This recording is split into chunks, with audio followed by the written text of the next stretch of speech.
Assalamualaikum warahmatullahi wabarakatuh. Alhamdulillah, wassalatu wassalamu ala asyrafil khalqillah Sayyidina wa maulana Muhammad ibn Abdullah wa ala alihi wa ashabihi wa man tabi'ahu wa nasarahu wa wala wa la hawla wa la quwata illa billah, amma ba'd.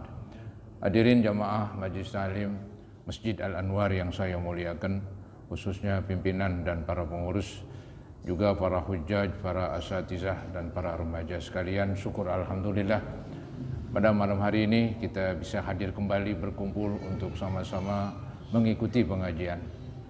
Harapan kita kepada Allah, semoga pengajian ini Allah berikan balasan kepada kita dengan balasan pahala yang sebesar-besarnya, dan semoga Allah berkenan mengampuni kekurangan, kesalahan dan dosa-dosa kita, dan semoga dibukakan pintu ilmu dan pintu hati kita. Amin ya mujibas sa'ilin. Hadirin saudara-saudara jamaah Majlis Ta'lim Masjid Al-Anwar yang saya hormati, sesuai dengan apa yang saya sarankan bahwa pengajian kita digilir-gilir. Artinya misalnya malam hari ini giliran kitab Naso'eh, nanti yang akan datang giliran kitab tafsir, begitu ya, supaya ada keragaman dan enggak membosankan ya. Maka saya pilih ini kitab An-Nasihud Diniyah wal Wasoyal Imaniyah ya. Itu kitab yang menerangkan nasihat-nasihat agama dan pesan-pesan keimanan ya. Kita perlu nasihat, karena memang diri kita bukan saja jasmani, tapi juga ada rohani ya. Kalau jasmani butuh makan, minum, bahkan istirahat, ditambah olahraga ya, supaya jasmaninya tetap bugar ya, sehat begitu. Nah, tak ubahnya rohani ya. Dia butuh juga makan dan minum, hanya saja makan dan minumnya beda dengan makan jasmani itu. Makan dan minumnya rohani, yaitu dengan nasihat dan ilmu-ilmu agama. Inilah yang disebut dalam ungkapan al-ilmu qutul qulub. Ilmu itu makanan hati. Dan nasihat itu juga merupakan makanan jiwa. Jadi nasihat saudara-saudara dibutuhkan, siapapun dia. Sampai-sampai Nabi pernah bersabda, ad-dinun nasihah. Agama itu adalah nasihat. Ya memang agama itu kumpulan dari nasihat-nasihat.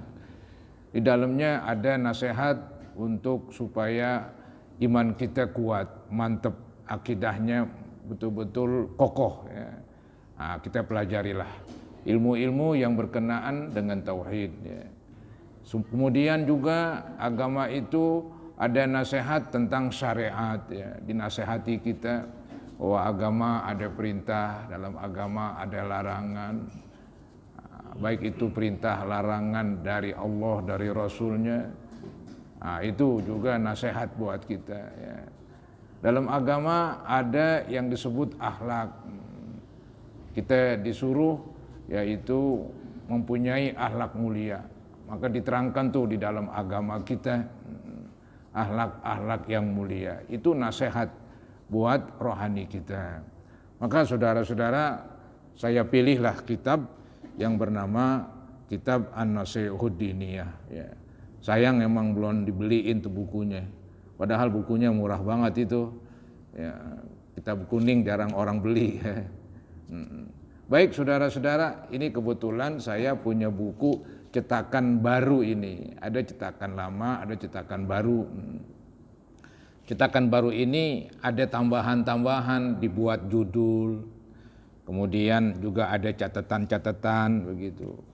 Yang membuat judul ini seorang, yaitu Mufti Mesir, ya, Mufti Mesir, sekitar tahun 60-an. Namanya Hasanain Muhammad Makhluf. Ya. Beliau mengoreksi kembali, beliau meneliti ulang kitab yang bernama An-Nasihud Diniyah, nasihat-nasihat agama, wal Wasoyal Imaniyah, dan wasiat-wasiat keimanan. Diteliti ulang, ya, kemudian ditambahkan dengan judul, jadi ya, lebih menarik, saudara-saudara ya. Itu ada cetakan baru itu, kalau nggak salah itu dikeluarkan oleh Darul Fikri itu. Ada kan sekarang Darul Fikri Indonesia. Kalau kitab yang cetakan Mesir, ya, itu cetakan dahulu. Jadi dia nggak dibuat per judul begitu. Ya. Kalau cetakan sekarang ya dibuatlah judul-judul kecil gitu. Jadi biar orang fokus. Baik saudara-saudara, saya baca dengan cepat muqaddimah dari pengarang kitab yang bernama Syekh Abdullah Al-Haddad ya. Dikatakan di sini muqaddimah beliau, Bismillahirrahmanirrahim. Wala haula wala quwata illa billahil aliyyil azim. Beliau memulai mukaddimahnya dengan membaca basmalah, ya, menulis bismillah, kemudian beliau mengungkapkan kalimat hauqalah, la haula wala quwata illa billah ya. Enggak ada daya, enggak ada upaya kecuali dengan Allah ya. Kita enggak ada daya untuk melaksanakan perintah. Juga kita enggak ada upaya untuk meninggalkan larangan kecuali dengan Allah ya. Itu memang nyata. Kita bisa sholat karena kita punya tenaga lantaran badan kita sehat ya. Kita punya tenaga karena memang kita makan ya. Jadi makanan ciptaan Allah ya. Kemudian juga ya, kita ini tenaga Allah yang memberikan lantaran kita sehat.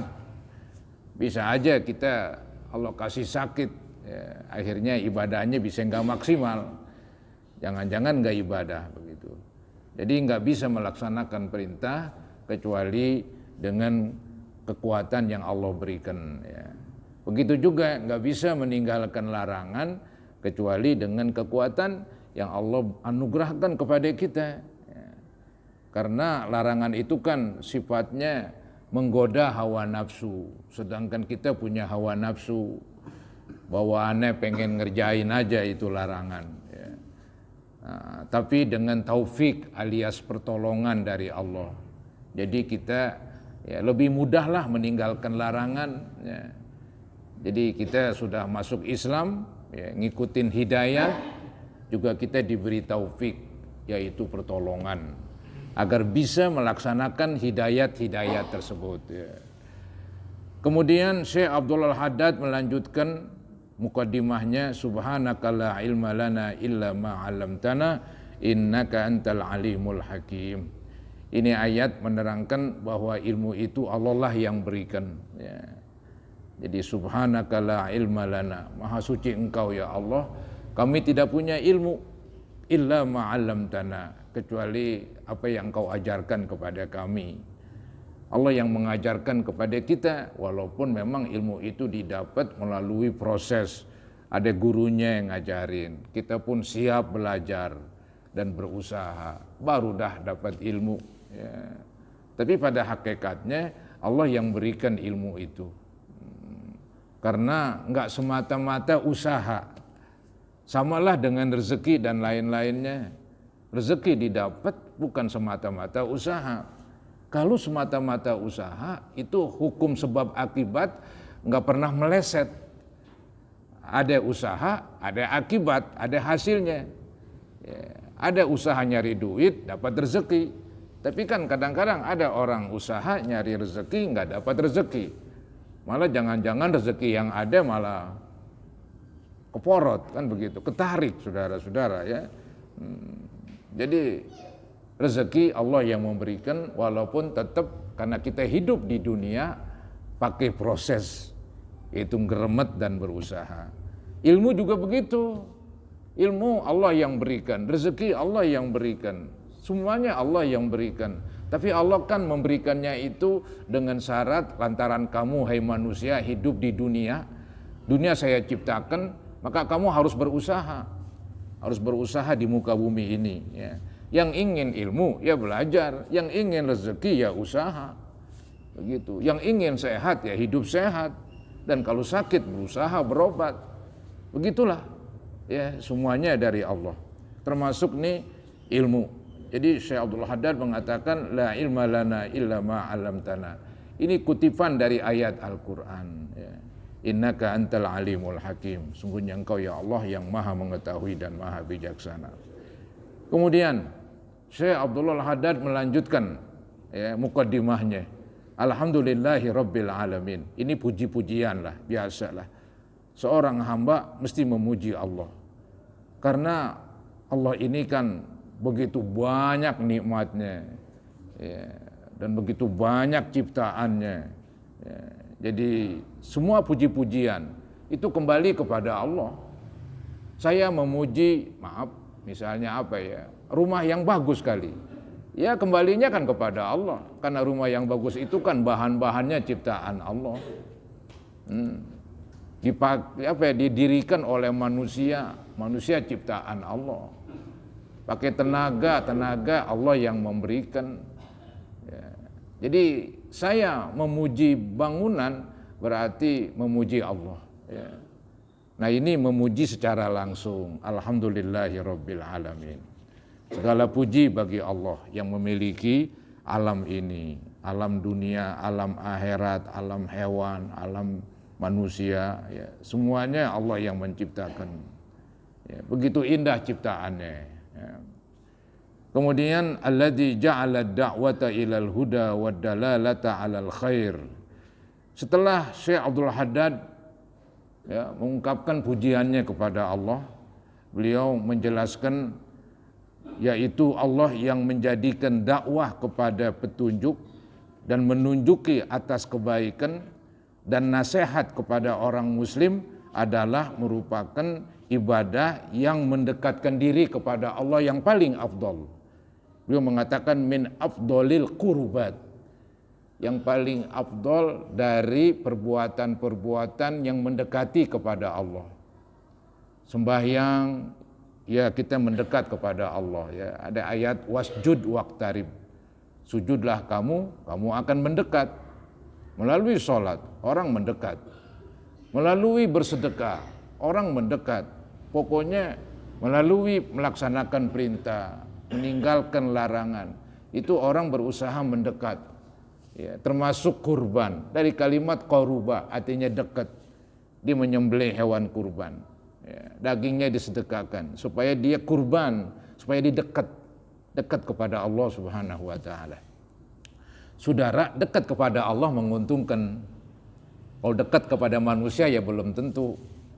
Ya, jangan-jangan tuh manusia eretan kali. Susah kalau begitu. Ya. Jadi dekat kepada Allah, justru Allah memberi, bukan Allah mengambil.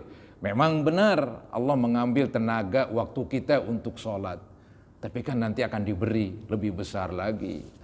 Memang benar kasarnya Allah mengambil uang kita dengan cara bersedekah, tapi kan Allah akan gantikan lebih hebat lagi di sorga nanti. Ya. Jadi dekat kepada Allah bukan merugikan tapi menguntungkan. Termasuk jadi hamba Allah. Ya, kalimat hamba kan istilahnya kita menghamba. Ya, yang serem kan hamba kepada manusia. Tenaga kita diporot, tenaga kita diambil untuk bekerja demi kepentingan dia. Ya. Tapi kalau kita menjadi hamba Allah, bukan Allah yang ngambil, Allah mau ngasih. Ya. Ini kurang dicermati oleh manusia. Jadi manusia merasa dia semacam ya dibatasi geraknya, disuruh sholat, disuruh puasa. Kok kayaknya nih agama menyusahkan, begitu pikirannya. Dilarang ini, dilarang itu. Wah ini kok agama menyusahkan. Padahal untuk dia sendiri. Gak ada tuh untuk Allah. Ya, Allah sudah maha kaya dia. Maka perlu dirubah ya, pola pikirnya. Bahasa kerennya paradigma berpikir dirubah. Jangan kita berpikir kita ini beragama nguntungin Allah begitu. Kita ini melaksanakan agama nguntungin kita. Itu selalu tuh ada di pikiran dan di benak kita. Jangan sampai hilang. Sehingga waktu kita ibadah bawaannya asik-asik aja. Ya, Wong buat kita, kenapa kita pelit buat diri kita? Bersedekah buat diri kita, kenapa kita pelitin? Ya, begitu saudara-saudara pemikiran agama yang benar begitu.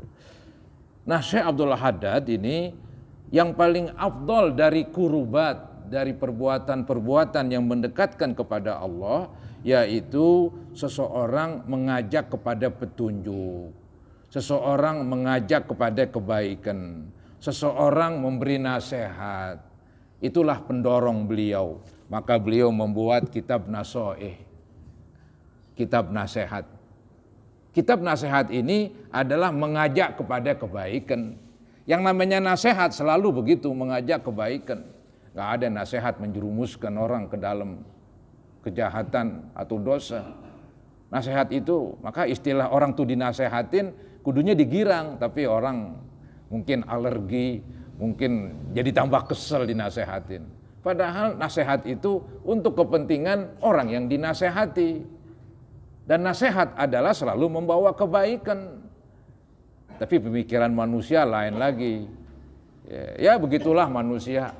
Lantaran punya hawa nafsu, bisikan setan, ya, sehingga membuat dia itu enggak mudah menerima nasihat. Padahal nasihat untuk kepentingan dirinya sendiri. Syekh Abdul Haddad memuji ya, tentang Allah jadikan dakwah ilal huda, mengajak kepada petunjuk. Ini termasuk ibadah yang paling bagus dan mendekatkan diri kepada Allah. Ya, wadalala alal khair, dan juga Allah menjadikan nunjukin orang kepada kebaikan, itu termasuk afdolil kurubat. Ya, artinya ibadah yang paling afdol mendekatkan diri kepada Allah. Jadi kitab nasihat memberi nasihat kepada orang. Kitab nasihat yang beliau karang ini mengajak kepada petunjuk. Kitab nasihat yang beliau karang menunjuki kepada kebaikan. Kan ada hadis nanti ya, ad-dalu alal khair kafa'ilih, yang nunjukin kebaikan sama dapat pahalanya sebanyak orang yang ngikutin. Yang ngikutin 100 dapat pahala seharaga 100. Begitu. Sebanyak yang ia sampaikan, sebanyak yang ia tunjukkan, maka yang terima itu ya berapapun banyaknya, maka yang menunjuki akan mendapat pahala sebanyak yang mengikutin. Begitulah agama. Maka disebutlah ngajak dan nunjukin orang kebaikan itu min afdolil qurubat. Ya, perbuatan yang paling afdol membuat dia jadi dekat kepada Allah. Saudara, saya teringat hadis yang berbunyi, hadis qudsi kalau enggak salah, man taqarraba ilayya shibran taqarrabtu ilaihi dhira'an. Siapa-siapa yang mendekat kepadaku, kata Allah, sejengkal, maka saya mendekat kepada dia 2 jengkal alias 1 hasta. Ini kan membuktikan yang tadi saya bilang. Kalau kita dekat kepada Allah bukan nguntungin Allah, justru nguntungin kita. Bahkan Allah memberi lebih banyak lagi. Ya. Wa man taqarraba ilayya zira'an taqarrabtu ilaihi ba'an. Siapa-siapa yang mendekatkan diri kepada aku, kata Allah, sehasta, maka saya dekat kepada dia sedepa. Itu hadis qudsi yang membuktikan orang dekat kepada Allah justru menguntungkan orang tersebut. Ya, Allah udah maha kaya. Anggap semuanya kafir, Allah enggak rugi. Semuanya beriman, enggak ada yang kafir, Allah enggak untung. Rugi untung kembali kepada manusia. Ya. Jadi inilah yang mendorong Syekh Abdul Haddad untuk membuat kitab ini. Lantaran beliau mengerti bahwa mengajak kepada petunjuk, menunjuki kepada kebaikan, memberi nasihat kepada orang Islam min afdalil qurubat wa arfa'id darajat wa ahamil muhimmat fid din. Gambarannya bagus semua Dinda. Jadi apa yang tadi saya sebutkan itu merupakan cara mendekatkan diri kepada Allah yang paling afdal. Dia yang paling mengangkat derajat seseorang, dan dia adalah yang paling penting di dalam agama. Ya, jadi mengajak kepada kebaikan, menunjuki, memberi nasihat, tuh paling penting dalam agama. Soalnya kalau nggak ada ini, orang lesu dengan agama. Orang nggak semangat dengan agama. Ya. Nggak ada yang memberi nasihat. Kalau nggak ada yang beri nasihat, ya namanya manusia pelupa lah. Maka ada ayat fadzakir fa inna dzikra tanfa'ul mu'minin. Ingetin katanya. Sesungguhnya ngingetin orang itu bermanfaat bagi orang yang beriman. Ngingetin itu kan memberi nasihat, ya. Gitu. Wadzalika sabilu anbiya'illahil mursalin. Artinya nih ngajakin kebaikan, memberi nasihat, ini merupakan jalan ya para nabi-nabi Allah dan para rasul-rasul. Itu jalan yang paling bagus, ya. Wa auliya'ihis sholihin, jalan para wali-wali yang soleh. Wal ulama'il amilin, jalan dari ulama-ulama yang melaksanakan ilmunya. Ar-rasihin, yang kokoh fil ilmi wal yakin, dalam keilmuan dan keyakinannya. Begitulah saudara-saudara, Syekh Abdul Haddad, beliau memberikan mukadimah yang bagus, ya, untuk kitab beliau ini. Kemudian beliau berselawat. Tadi itu baru memuji itu. Wa sallallahu wa sallama ala sayyidina wa maulana Muhammad ar-rasulil amin. Kemudian beliau berselawat kepada penghulu kita, Sayyid, Maula. Ini sama artinya nih. Sayyidina wa maulana, sama artinya. Sebagai pemimpin. Ya. Orang dulu bilang yaitu penghulu kita, ya, pemimpin kita, yaitu Nabi Muhammad ar-Rasulil Amin, Rasul yang jujur. Kemudian dikatakan lagi wal habibil makin. Ini pujian buat Nabi Muhammad ini. Gak apa-apa memuji Nabi, ya. Emang beliau wajar dipuji, punya keistimewaan. Orang biasa aja kita puji. Waduh, ente hebat sekali nih. Misalnya, karena demikian. Nah inilah Nabi Muhammad dipuji, ya. Jadi berselawat kepada beliau. Beliau adalah utusan Allah yang jujur. Wal habibil makin, beliau adalah orang yang dicintai, yang punya kedudukan. Khatamin nabiyyin, beliau adalah akhir dari para nabi-nabi. Wa imamil muttaqin, beliau adalah pemimpin dari orang-orang yang bertakwa. Wa sayyidis sabiqin wal lahiqin, beliau adalah pemimpin dari orang-orang yang terdahulu dan orang-orang yang akan datang. Semua manusia, mulai dari Nabi Adam sampai manusia terakhir, Nabilah sebagai sayyidnya, sebagai pemimpinnya, sebagai orang yang paling mulia di antara seluruh manusia tak terkecuali. Begitu. Itu beliau berselawat kepada Nabi sambil memuji beliau. Amma ba'du. Adapun setelah itu, ya, adapun kemudian setelah itu dikatakan di sini, ini maksudnya ini amma ba'du untuk perpindahan. Perpindahan dari omongan memuji, selawat, masuk kepada yaitu perkataannya. Masuk kepada pembicaraannya, amma ba'du, dan kemudian daripada itu, ya, faqad qala Rasulullah sallallahu alaihi wasallam. Nah, beliau memulai pembicaraannya dengan menukil hadis Nabi, innamal a'malu binniyat wa innama likulli imri'in ma nawa. Faman kanat hijratuhu ila Allahi wa rasulih fa hijratuhu ila Allahi wa rasulih. Wa man kanat hijratuhu ila dunya yusibuha aw imra'atin yankihuha fa hijratuhu ila ma hajara ilaih. Rawahul Bukhari wa Muslim.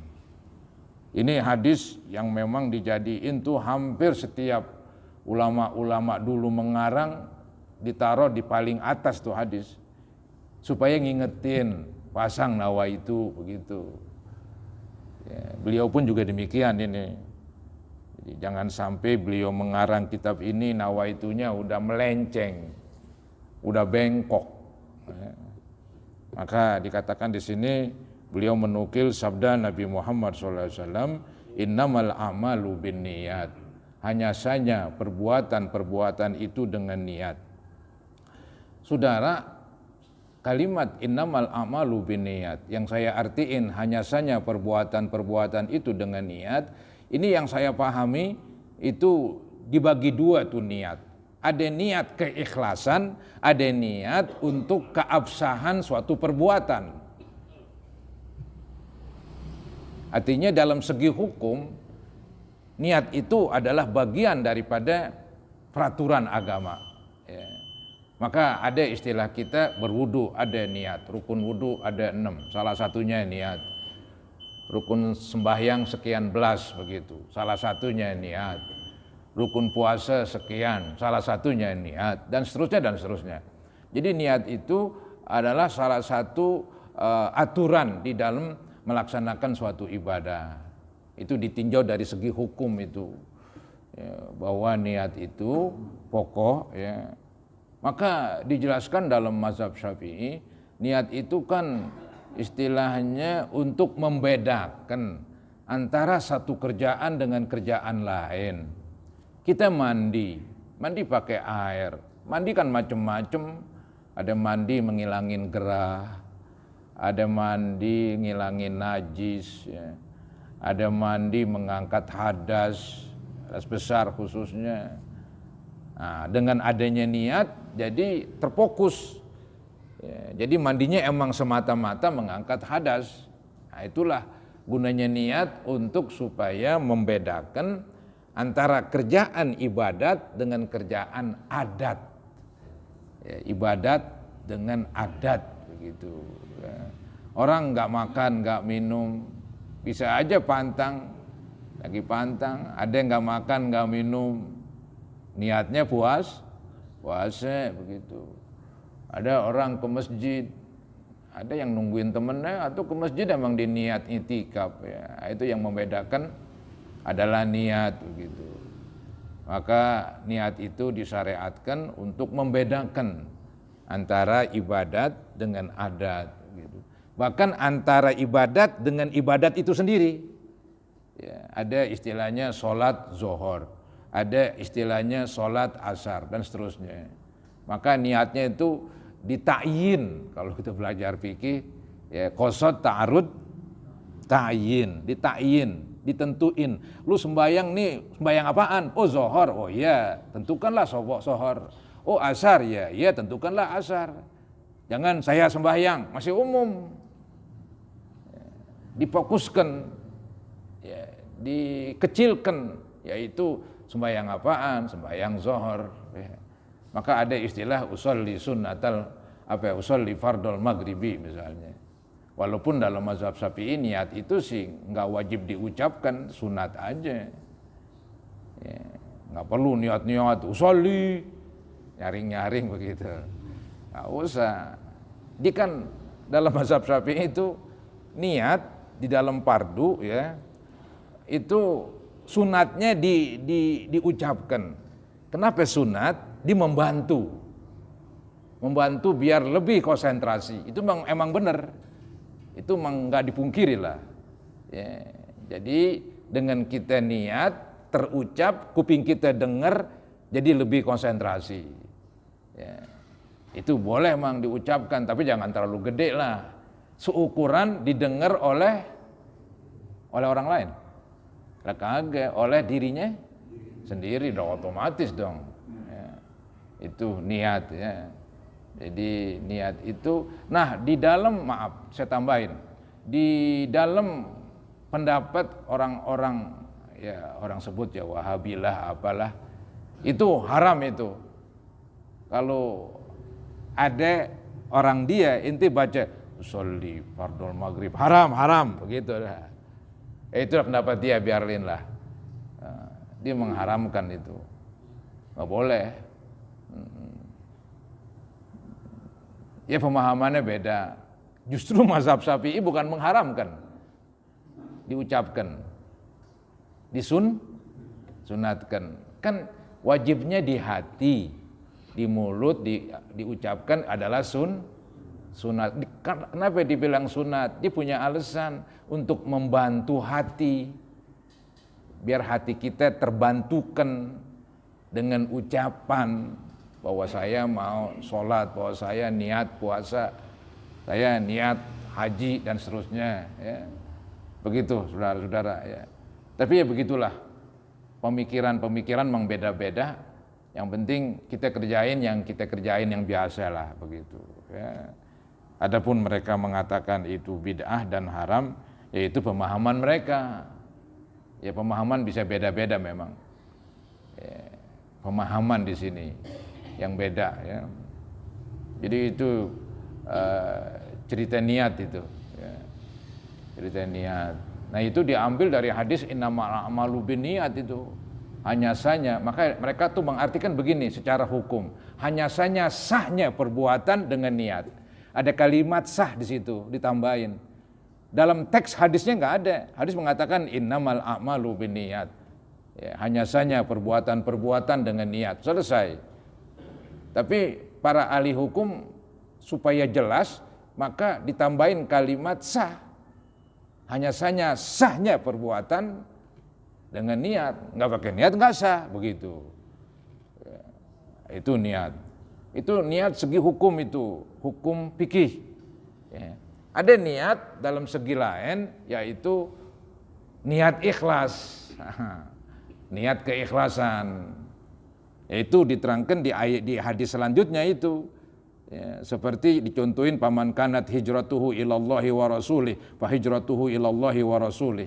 Barang siapa yang hijrahnya, dulu ada hijrah, berangkat pergi dari Mekah ke Madinah, memang Allah perintah itu namanya hijrah, ya.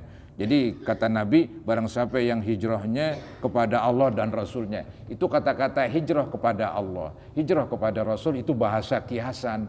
Maksudnya siapa-siapa yang hijrahnya karena Allah, begitu. Siapa-siapa yang hijrahnya ikhlas, maka hijrahnya jadi ikhlas sudah. Artinya nanti hasilnya bagus, begitu. Kemudian waman kanat hijratuhu ila dunya. Barang siapa yang hijrahnya nawaitunya dunia. Ya. Baik itu dunia, ya macam-macam lah dunia. Perempuan bagian dunia. Apapun ya bagian dari dunia.